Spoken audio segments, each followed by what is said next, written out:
Quand nous étions élèves, l'école était une institution avec des règles de conduite. Et la première règle d'une école digne de ce nom était la discipline. On ne badinait pas avec la discipline, parce que la discipline ne se marchande pas. Nul ne pouvait s'en départir. Et la repartir de l'insolence était le fouet, le pilori et le supplice des genoux sur cailloux. Parfois, l'institutrice inspirée tirait les oreilles du cancre bleu avant de les percer avec ses ongles de tigresse. Quand nous étions élèves, l'école n'était pas un enclos de troupeaux bigarrés au comportement égaré. Il n'y avait pas de syndrome de Nagari. Bien sûr, les nullards et les tocards étaient renvoyés sans brassard. Les impolis et autres colis encombrants étaient traités comme des déchets toxiques. Ils étaient vite éjectés du système, comme on éjecte le pus de la gangrène, comme on éjecte le verre du fruit. Quand j'étais élève, le maître était craint parce qu'il avait du cran et de l'autorité. On ne regardait pas un maître dans les yeux.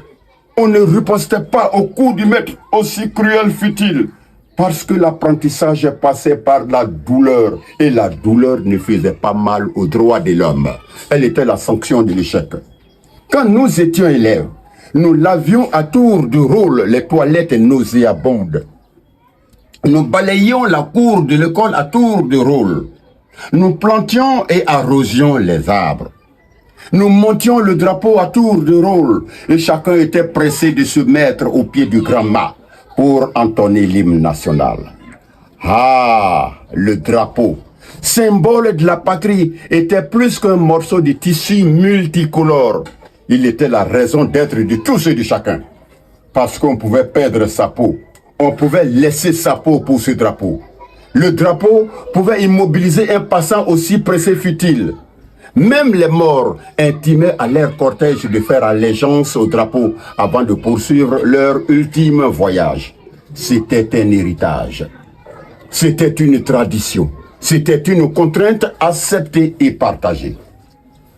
Aujourd'hui, nos enfants vont à l'école comme des bœufs à l'abattoir. Ils vont à l'école pour réussir dans la vie et échouer dans la société. Un élève peut apprendre l'histoire de la Côte d'Ivoire et sortir, descendre le drapeau national et le déchirer en lambeaux comme un torchon. Et il n'y a rien. Un élève peut insulter, menacer son enseignant et le pourchasser comme un rat jusqu'à son dernier retranchement. Et il n'y a rien. Il peut même dire son amertume à la télévision nationale avec des thèmes qui défient l'autorité et le bon sens. Pour un oui ou pour un non, un groupuscule d'élèves peut tenir tête à leurs enseignants et à l'administration et faire fermer toute une école pendant des mois. Et il n'y a rien. Pendant ce temps, les institutions en charge de l'éducation de la République fonctionnent bien. L'orthodoxie tant clamée dans les politiques sonne faux.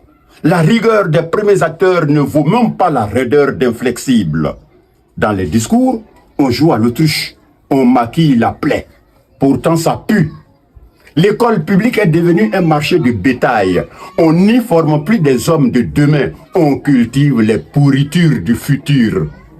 Le droit des enfants n'est pas un droit plaisantin, mais certains passages sont un peu trop taquins et enfantins.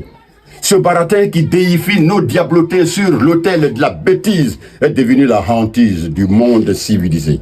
Et le monde civilisé, c'est celui dans lequel l'enfant peut tutoyer son père avant de lui claquer la porte au nez, au nom de sa puberté. Le monde civilisé, c'est celui dans lequel l'enfant peut menacer sa mère en citant la linéa de la liberté au nom de ses 18 ans. Mais gare à mon fils. Aujourd'hui, l'école est devenue un bazar de tard. Notre retard est en fermentation à l'école. Les prémices de nos échecs futurs sont à l'école. Nos enfants sont devenus des enfants de cœur de paroisse politique et politicienne. Un élève peut donner un ultimatum à son enseignant et marcher sur les pieds du conseil de discipline. À qui la faute? La faute nous incombe tous. La faute est à la démocratie et à tous ces concepts qui font de l'enfant un bien doté de droits maladroits. La faute est à l'enseignant qui donne le cours en faisant la cour à la coquine morveuse de la première table. La faute est au professeur qui trinque à la table de la lanterne rouge de la classe et est prêt à sacrifier 5 points. Oui, 5 points pour labourer le bas-fond de la puchelle en dentelle. La faute est aux parents insouciants qui n'ont aucun plan pour leurs enfants. La faute est aux dirigeants qui manquent de fermeté pour valider leur autorité. Notre école est une vaste cour de récréation. Malheureusement, il n'y a pas de carillonneur pour sonner la fin de la pagaille. Demain, oui, demain, nous serons dirigés par d'impénitents voyous, diplômés sans aucune fibre patriotique, parce qu'ils n'ont jamais été programmés pour être des responsables. La problématique de notre école pose une réelle colle. Malgré le pactole des années folles, nous sommes toujours dans la camisole. On rafistole, on copie et on colle mal. On décolle comme on bricole sans user des bémols. Notre école ne fait plus école. Je vous remercie.